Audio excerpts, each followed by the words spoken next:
सरोजेंद्र सनातनी में आपका स्वागत है। हम सुन रहे हैं श्रीमद् भागवत के दशम स्कंद का तृतीय अध्याय। पिछले अध्याय में हमने सुना कि किस प्रकार से माता देवकी जी के गर्भ में भगवान का आगमन हो गया है और सारे के सारे देवतागण ब्रह्मा जी और शंकर जी को आगे करके उनकी स्तुति करते हैं। अब आगे की कथा सुनते हैं। भगवान श्री कृष्ण का प्राकट्य। श्री सुखदेव जी कहते हैं, परीक्षित, अब समस्त शुभ गुणों से युक्त बहुत सुहावना समय आया। रोहिणी नक्षत्र था। आकाश के सभी नक्षत्र, ग्रह और तारे शांत सौम्य हो रहे थे। दिशाएं स्वच्छ प्रसन्न थीं। निर्मल आकाश में तारे जगमगा रहे थे। पृथ्वी के बड़े बड़े नगर, छोटे छोटे गांव, अहीरों की बस्तियां और हीरे आदि की खानें मंगलमय हो रही थीं। नदियों का जल निर्मल हो गया था। रात्रि के समय भी सरोवरों में कमल खिल रहे थे। वन में वृक्षों की पंक्तियां रंग बिरंगे पुष्पों के गुच्छों से लद गई थीं। कहीं पक्षी चहक रहे थे तो कहीं भंवरे गुनगुना रहे थे। उस समय परम पवित्र और शीतल मंद सुगंध वायु अपने स्पर्श से लोगों को सुख दान करती हुई बह रही थी। ब्राह्मणों के अग्निहोत्र की कभी न बुझने वाली अग्नियां, जो कंस के अत्याचार से बुझ गई थीं, वे इस समय अपने आप जल उठी। संत पुरुष पहले से ही चाहते थे कि असुरों की बढ़ती ना होने पाए। अब उनका मन सहसा प्रसन्नता से भर गया। जिस समय भगवान के आविर्भाव का अवसर आया, स्वर्ग में देवताओं की दुंदुभियां अपने आप बज उठीं। किन्नर और गंधर्व मधुर स्वर में गाने लगे तथा सिद्ध और चारण भगवान के मंगलमय गुणों की स्तुति करने लगे। विद्याधरियां अप्सराओं के साथ नाचने लगीं।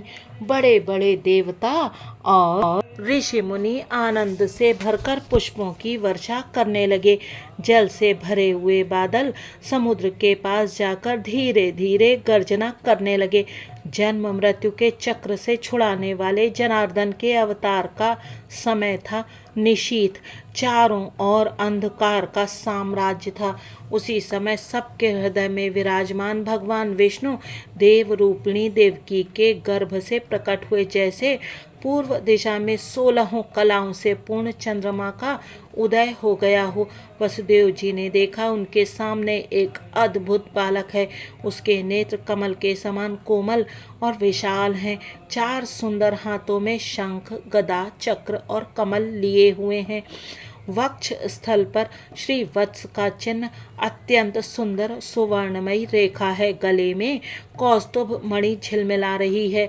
वर्षाकालीन मेघ के समान परम सुंदर श्यामल शरीर पर मनोहर पीतांबर फहरा रहा है। बहुमूल्य वैदूर्य मणि के किरीट और कुंडल की कांति से सुंदर सुंदर घुंघराले बाल सूर्य की किरणों के समान चमक रहे हैं। कमर में चमचमाती करधनी की लड़ियां लटक रही हैं। बाहों में बाजूबंद और कलाइयों में कंकण शोभायमान हो रहे हैं। इन सब आभूषणों से सुशोभित बालक के अंग अंग से अनोखी छटा छिटक रही है। जब वसुदेव जी ने देखा कि मेरे पुत्र के रूप में तो स्वयं भगवान ही आए हैं, तब पहले तो उन्हें असीम आश्चर्य हुआ। फिर आनंद से उनकी आंखें खिल उठीं। उनका रोम रोम परमानंद में मग्न हो गया। श्री कृष्ण का जन्मोत्सव मनाने की उतावली में उन्होंने उसी समय ब्राह्मणों के लिए 10,000 गायों का संकल्प कर दिया। परीक्षित, भगवान श्री कृष्ण अपनी अंग कांति से सूतिका ग्रह को जगमग कर रहे थे। जब वसुदेव जी को यह निश्चय हो गया कि ये तो परम पुरुष परमात्मा ही हैं, तब भगवान का प्रभाव जान लेने से उनका सारा भय जाता रहा। अपनी बुद्धि स्थिर करके उन्होंने भगवान के चरणों में अपना सिर झुका दिया और फिर हाथ जोड़कर वे उनकी स्तुति करने लगे। वसुदेव जी ने कहा, मैं समझ गया कि आप प्रकृति से अतीत साक्षात पुरुषोत्तम है। आपका स्वरूप है केवल अनुभव और केवल आनंद। आप समस्त बुद्धियों के एकमात्र साक्षी हैं। आप ही सर्ग के आदि में अपनी प्रकृति से इस त्रिगुणमय जगत की सृष्टि करते हैं। फिर उसमें प्रविष्ट न होने पर भी आप प्रविष्ट के समान जान पड़ते हैं। जैसे जब तक महतत्व आदि कारण तत्व पृथक पृथक रहते हैं, तब तक उनकी शक्ति भी पृथक पृथक होती है। जब वे इंद्रियादि 16 विकारों के साथ मिलते हैं, तभी इस ब्रह्मांड की रचना करते हैं और इसे उत्पन्न करके इसमें अनुप्रविष्ट से जान पड़ते हैं। परंतु सच्ची बात तो ये है कि वे किसी भी पदार्थ में प्रवेश नहीं करते। ऐसा होने का कारण ये है कि उनसे बनी हुई जो भी वस्तु है, उसमें वे पहले से ही विद्यमान रहते हैं। ठीक वैसे ही बुद्धि के द्वारा केवल गुणों के लक्षणों का ही अनुमान किया जाता है और इंद्रियों के द्वारा केवल गुणमय विषयों का ही ग्रहण होता है। यद्यपि आप उनमें रहते हैं, फिर भी उन गुणों के ग्रहण से आपका ग्रहण नहीं होता। इसका कारण ये है कि आप सब कुछ हैं, सबके अंतर्यामी हैं और परमार्थ सत्य आत्म स्वरूप हैं। गुणों का आवरण आपको ढक नहीं सकता, इसीलिए आप में ना बाहर है ना भीतर। फिर आप किस में प्रवेश करेंगे? इसीलिए प्रवेश ना करने पर भी आप प्रवेश किए हुए के समान दिखते हैं। जो अपने इन दृश्य गुणों को अपने से पृथक मानकर सत्य समझता है, वह अज्ञानी है, क्योंकि विचार करने पर यह देह गेय आदि पदार्थ वाग विलास के सिवा और कुछ नहीं सिद्ध होते। विचार के द्वारा जिस वस्तु का अस्तित्व सिद्ध नहीं होता, बल्कि जो बाधित हो जाती है, उसको सत्य मानने वाला पुरुष बुद्धिमान कैसे हो सकता है? प्रभु कहते हैं कि आप स्वयं समस्त क्रियाओं, गुणों और विकारों से रहित हैं, फिर भी इस जगत की सृष्टि, स्थिति और प्रलय आपसे ही होते हैं। यह बात परम ऐश्वर्यशाली परब्रह्म परमात्मा आपके लिए असंगत नहीं है, क्योंकि तीनों गुणों के आश्रय आप ही हैं। इसलिए उन गुणों के कार्य आदि का आप में ही आरोप किया जाता है। आप ही तीनों लोकों की रक्षा करने के लिए अपनी माया से सत्वमय शुक्ल वर्ण पोषणकारी विष्णु रूप धारण करते हैं। उत्पत्ति के लिए रजः प्रधान रक्तवर्ण सृजनकारी ब्रह्मारूप और प्रलय के समय तमोगुण प्रधान कृष्णवर्ण संहारकारी रुद्र रूप स्वीकार करते हैं। प्रभु, आप सर्वशक्तिमान और सबके स्वामी हैं। इस संसार की रक्षा के लिए ही आपने मेरे घर अवतार लिया है। आजकल कोटि कोटि असुर सेनापतियों ने राजा का नाम धारण कर रखा है और अपने अधीन बड़ी बड़ी सेनाएं कर रखी हैं। आप उन सब का संहार करेंगे।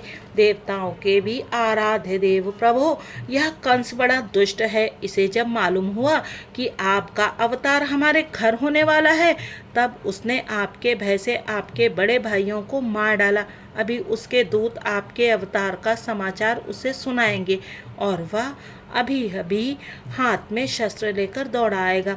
श्री सुखदेव जी कहते हैं, परीक्षित, इधर देवकी ने देखा कि मेरे पुत्र में तो पुरुषोत्तम भगवान के सभी लक्षण मौजूद हैं। पहले तो उन्हें कंस से कुछ भय मालूम हुआ, परंतु फिर वे बड़े पवित्र भाव से मुस्कुराती हुई स्तुति करने लगी। माता देवकी ने कहा, प्रभु, वेदों ने आपके जिस रूप को अव्यक्त और सबका कारण बतलाया है, जो ब्रह्म ज्योति स्वरूप समस्त गुणों से रहित और विकारहीन है, जिसे विशेषण रहित, अनिवर्चनीय, निष्क्रिय एवं केवल विशुद्ध सत्ता के रूप में कहा गया है, वही बुद्धि आदि के प्रकाशक विष्णु आप स्वयं हैं।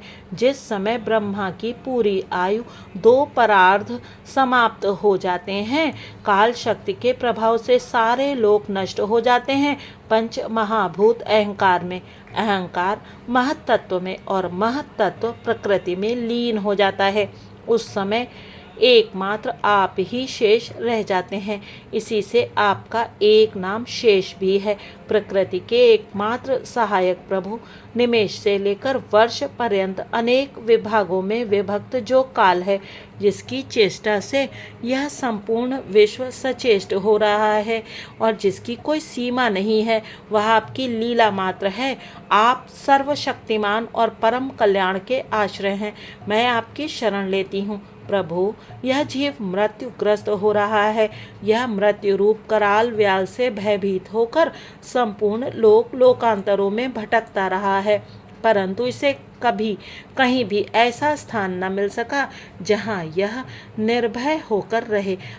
आज बड़े भाग्य से इसे आपके चरणार विंदों की शरण मिल गई, अतः अब यह स्वस्थ होकर सुख की नींद सो रहा है। औरों की तो बात ही क्या, स्वयं मृत्यु भी इससे भयभीत होकर भाग गई है। प्रभु, आप हैं भक्त भयहारी और हम लोग इस दुष्ट कंस से बहुत ही भयभीत हैं, अतः आप हमारी रक्षा कीजिए। आपका यह चतुर्भुज दिव्य रूप ध्यान की वस्तु है। इसे केवल मांस मज्जा में शरीर पर ही दृष्टि रखने वाले देहाभिमानी पुरुषों के सामने प्रकट मत कीजिए। मधुसूदन, इस पापी कंस को यह बात मालूम ना हो कि आपका जन्म मेरे गर्भ से हुआ है। मेरा धैर्य टूट रहा है आपके लिए। मैं कंस से बहुत डर रही हूँ। विश्वात्मन, आपका यह रूप अलौकिक है। आप शंख चक्र गदा और कमल की शोभा से युक्त अपना यह चतुर्भुज रूप छिपा लीजिए। प्रलय के समय आप इस संपूर्ण विश्व को अपने शरीर में वैसे ही स्वाभाविक रूप से धारण करते हैं जैसे कोई मनुष्य अपने शरीर में रहने वाले छिद्र रूप आकाश को। वही परम पुरुष परमात्मा आप मेरे गर्भवासी हुए। यह आपकी अद्भुत मनुष्य लीला नहीं तो और क्या है? श्री भगवान ने कहा, देवी, स्वयंभुव मनवंतर में जब तुम्हारा पहला जन्म हुआ था, उस समय तुम्हारा नाम था प्रश्नि और ये वसुदेव सुतपा नाम के प्रजापति थे। तुम दोनों के हृदय बड़े ही शुद्ध थे। जब ब्रह्मा जी ने तुम दोनों को संतान उत्पन्न करने की आज्ञा दी, तब तुम लोगों ने इंद्रियों का दमन करके उत्कृष्ट तपस्या की। तुम दोनों ने वर्षा, वायु, घाम, शीत, उष्ण आदि काल के विभिन्न गुणों को सहन किया और प्राणायाम के द्वारा अपने मन के मल धो डाले। तुम दोनों कभी सूखे पत्ते खा लेते और कभी हवा पीकर ही रह जाते। तुम्हारा चित्त बड़ा शांत था। इस प्रकार तुम लोगों ने मुझसे अभीष्ट वस्तु प्राप्त करने की इच्छा से मेरी आराधना की। मुझ में चित्त लगाकर ऐसा परम दुष्कर और घोर तप करते करते देवताओं के 12,000 वर्ष बीत गए। पुण्यमयी देवी, उस समय मैं तुम दोनों पर प्रसन्न हुआ, क्योंकि तुम दोनों ने तपस्या, श्रद्धा और प्रेममयी भक्ति से अपने हृदय में नित्य निरंतर मेरी भावना की थी। उस समय तुम दोनों की अभिलाषा पूर्ण करने के लिए वर देने वालों का राजा मैं इसी रूप से तुम्हारे सामने प्रकट हुआ। जब मैंने कहा कि तुम्हारी जो इच्छा हो मुझसे मांग लो, तब तुम दोनों ने मेरे जैसा पुत्र मांगा। उस समय तक विषय भोगों से तुम लोगों का कोई संबंध नहीं हुआ था। तुम्हारे कोई संतान भी न थी, इसलिए मेरी माया से मोहित होकर तुम दोनों ने मुझसे मोक्ष नहीं मांगा। तुम्हें मेरे जैसा पुत्र होने का वर प्राप्त हो गया और मैं वहाँ से चला गया। अब सफल मनोरथ होकर तुम लोग विषयों का भोग करने लगे। मैंने देखा कि संसार में शील, स्वभाव, उदारता तथा अन्य गुणों में मेरे जैसा दूसरा कोई नहीं है, इसीलिए मैं ही तुम दोनों का पुत्र हुआ और उस समय में प्रश्नि गर्भ के नाम से विख्यात हुआ। फिर दूसरे जन्म में तुम हुई अदिति और वसुदेव हुए कश्यप। उस समय भी मैं तुम्हारा पुत्र हुआ। मेरा नाम था उपेंद्र। शरीर छोटा होने के कारण लोग मुझे वामन भी कहते थे। सती देव की तुम्हारे इस तीसरे जन्म में भी मैं उसी रूप से फिर तुम्हारा पुत्र हुआ हूँ। मेरी वाणी सर्वदा सत्य होती है। मैंने तुम्हें अपना यह रूप इसलिए दिखला दिया कि तुम्हें मेरे पूर्व अवतारों का स्मरण हो जाए। यदि मैं ऐसा नहीं करता तो केवल मनुष्य शरीर से ही मेरे अवतार की पहचान नहीं हो पाती। तुम दोनों मेरे प्रति पुत्र भाव तथा निरंतर ब्रह्म भाव रखना। इस प्रकार वात्सल्य, स्नेह और चिंतन के द्वारा तुम्हें मेरे परम पद की प्राप्ति होगी। श्री शुकदेव जी कहते हैं, भगवान इतना कहकर चुप हो गए। अब उन्होंने अपनी योग माया से पिता माता के देखते देखते तुरंत एक साधारण शिशु का रूप धारण कर लिया। तब वसुदेव जी ने भगवान की प्रेरणा से अपने पुत्र को लेकर सूतिका गृह से बाहर निकलने की इच्छा की। उसी समय नंद पत्नी यशोदा के गर्भ से उस योग माया का जन्म हुआ, जो भगवान की शक्ति होने के कारण उनके समान ही जन्म रहित है। उसी योग माया ने द्वारपाल और पूर्ववासियों की समस्त इंद्रिय वृत्तियों की चेतना हर ली। वे सबके सब अचेत होकर सो गए। बंदी गृह के सभी दरवाजे बंद थे। उनमें बड़े बड़े किवाड़, लोहे की जंजीरें और ताले चढ़े हुए थे। उनके बाहर जाना बड़ा ही कठिन था। परंतु वसुदेव जी भगवान श्री कृष्ण को गोद में लेकर ज्यों ही उनके निकट पहुँचे, त्यों ही वे सब दरवाजे अपने आप से खुल गए। ठीक वैसे ही जैसे सूर्योदय होते ही अंधकार दूर हो जाता है। उस समय बादल धीरे धीरे गरजकर जल की फुहारें छोड़ रहे थे। इसीलिए शेष जी अपने फनों से जल को रोकते हुए भगवान के पीछे पीछे चलने लगे। उन दिनों बार बार वर्षा होती रहती थी। इससे यमुना जी बहुत बढ़ गई थी। उनका प्रवाह गहरा और तेज हो गया था। तरल तरंगों के कारण जल पर फेन ही फेन हो रहा था। सैकड़ों भयानक भंवर पड़ रहे थे। जैसे सीतापति भगवान श्री राम जी को समुद्र ने मार्ग दे दिया था, वैसे ही यमुना जी ने भगवान को मार्ग दे दिया। वसुदेव जी ने नंद बाबा के गोकुल में जाकर देखा कि सब के सब गोप नींद से अचेत पड़े हुए हैं। उन्होंने अपने पुत्र को यशोदा जी की शैया पर सुला दिया और उनकी नवजात कन्या लेकर वे बंदी गृह में लौट आए। जेल में पहुंचकर वसुदेव जी ने उस कन्या को देवकी की शैया पर सुला दिया और अपने पैरों में बेड़ियां डाल ली तथा पहले की तरह वे बंदी गृह में बंद हो गए। उधर नंद पत्नी यशोदा जी को इतना तो मालूम हुआ कि कोई संतान हुई है, परंतु वे यह न जान सकी कि पुत्र है या पुत्री, क्योंकि एक तो उन्हें बड़ा परिश्रम हुआ था और दूसरे योग माया ने उन्हें अचेत कर दिया था। श्रीमद् भागवत महापुराण के 10वें स्कंद के पूर्वार्ध के तृतीय अध्याय का यहाँ समापन होता है। ओम नमो भगवते वासुदेवाय। हरे कृष्णा हरे कृष्णा हरे कृष्णा हरे कृष्णा कृष्ण कृष्ण हरे हरे।